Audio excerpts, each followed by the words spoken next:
Thank you for joining us with Security Health Plan today on Mythbuster Monday. Today we're tackling the topic of reference-based pricing.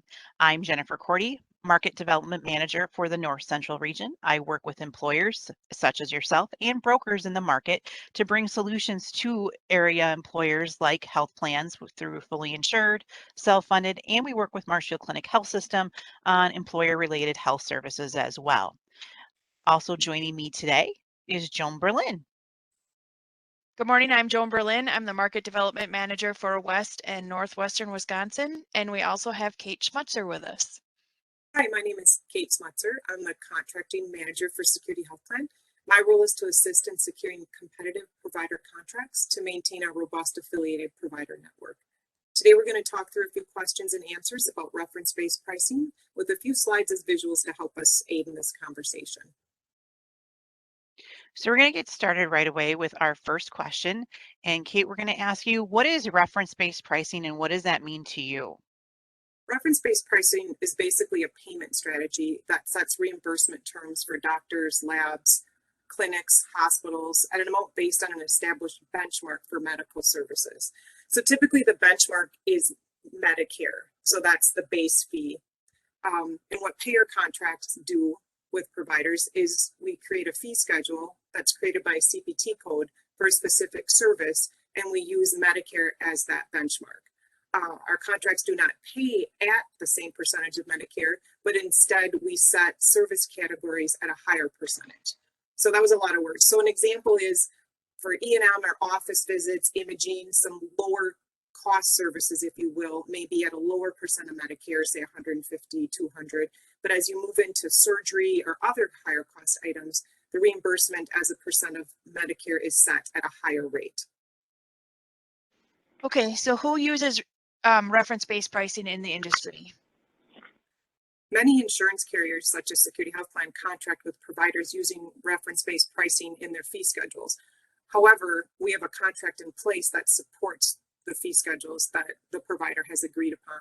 What we are seeing is a rise in non-contract networks or third-party administrators arbitrarily setting reference-based rates that aren't supported by contracts. So sometimes providers accept these rates, but most often the provider balance bills the member. So I have an example for that. So consider this analogy. Would it be acceptable for someone to go into a restaurant, eat their meal when they receive their bill after eating, decide to pay only a certain percentage of their bill? What would the manager or owners do? Would they be okay with that? Probably not. That's how these contracted networks are paying providers. And then members end up with a large bill. Yes, oftentimes we hear in the industry that someone has a reference-based pricing plan that gives them a fee for an office visit. They go in and have that office visit, and then they're billed twice as much as what they were told when it started. Yep, exactly. So this slide has an example of like an actual contract a charge for an MRI. So you can see the first column is the contracted reference-based pricing. So the MRI is $3,400. The insurance company has a rate set at 350% of Medicare. So that's about $600 is the Medicare price. So you take that times the 350. So the allowed amount is $2,100.